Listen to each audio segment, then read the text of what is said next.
everybody. Ladies and gentlemen, my guest tonight is a New York Times best-selling author and the host of All In on MSNBC. Please welcome back to The Late Show, Chris Hayes.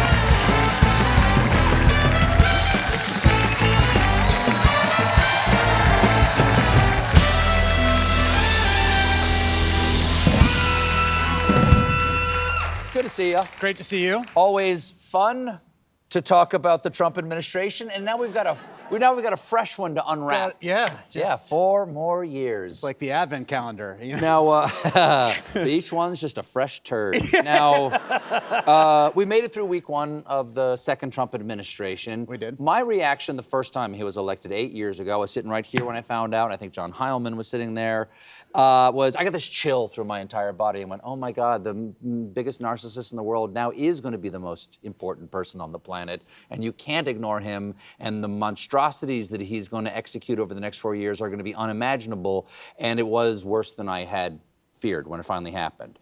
I haven't even really cranked that knob this time. I'm like, I underplayed it last time. What's been your reaction so far to the last week? Yeah, I mean, I think it's in the worst case scenario neighborhood. Yes.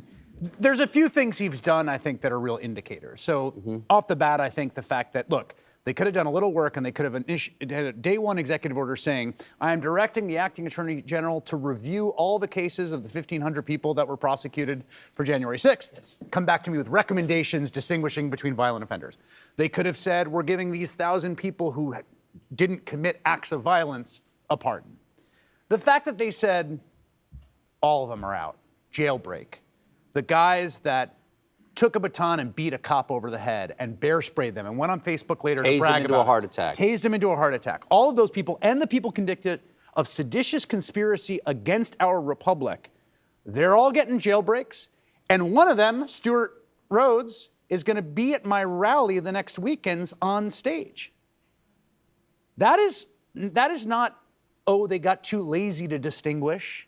That is a very clear message about embracing and promoting political violence on his behalf and a payback for it. And now some organized, some random group of violent offenders, a violent mob that owes him. Correct, and who have said to my colleague Alex Wagner, who's been doing great reporting the last week, you know, one of them said I'd die for him. And so, and keep in mind, I've mentioned... I'm just going to go for a couple of years. I know. Every time I come out here, I'm like, it is a comedy show, Hayes. Like, just try to keep it light. Like, exactly. Real quiet in here. He fired all the inspectors general, like 18, 15, something like that, inspectors general. Friday night. Okay, is that he said it's a very common thing to do. Is this a common thing to do? No, it's not only is it not common, it's not legal under the statute. So what are you saying? We've got him. We've got him. We've got him. He's fallen into our trap. Thank you. Let's see old Donnie try to wriggle out of this one, huh? Exactly. No, the statutes that protect the inspectors general exist precisely so that they will be insulated from the political pressure of, new administrations. And in fact, Lindsey Graham said it was illegal, although he said technically illegal, which I thought was a cute way to amend it. Technically. Yeah, if you want to be all tech about it, I guess. It's against the law. Yeah, Chuck Grassley, I think, basically said the same. You can't do it. And again, there's lots of things that you can't do that he's going to try to do. And the big question here is what constrains him, how actual citizens, which is us, all of us together, mobilize and express their disapproval of what he's doing. The news just broke, and you may know something about this, I hope. The news just broke before I came out here that he has now fired Department of Justice employees who worked on the investigations against him, like the Jan 6 or the documents cases. Those people are fired. What do we know about this? Well, it's a little unclear. So in order to explain this, put 20 seconds on the clock for something sort of dry but important. Jimmy? Thank you.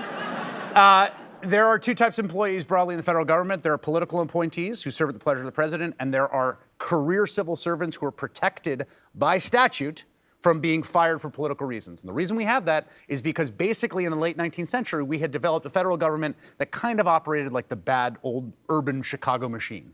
You got the job because you were someone's nephew or because you knocked on doors for this guy. We have civil servant protection so that career officials can't be fired at the whims of a president because we don't want to stuff the entirety of the federal government with essentially apparatchiks. To the extent these people were fired are career civil servants, which it's not that clear yet which part of the line they fall on. It seems like a flagrant violation of the law, and they will have a for-cause lawsuit. But again, he's like, who's going to check me? And the lawsuit would be put me back in? Yes, exactly. Reinstate me. To a place where everyone will hate me and yell at me? Yes, exactly. All right, okay. Although, look, one of the things I think, this is a kind of earnest point, but I think it's really important. I have, over the course of my career as a journalist, had the joy to talk to civil servants in our federal government doing all kinds of things.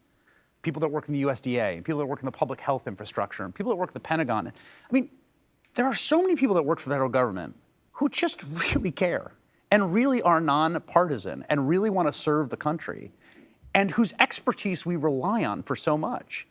A universe in which that is all gutted so that Donald Trump can pick whoever's in his Truth Social mentions to run, who's going to inspect your meat is a nightmare scenario, but it's also what he wants to do. Again, real quiet. Yes.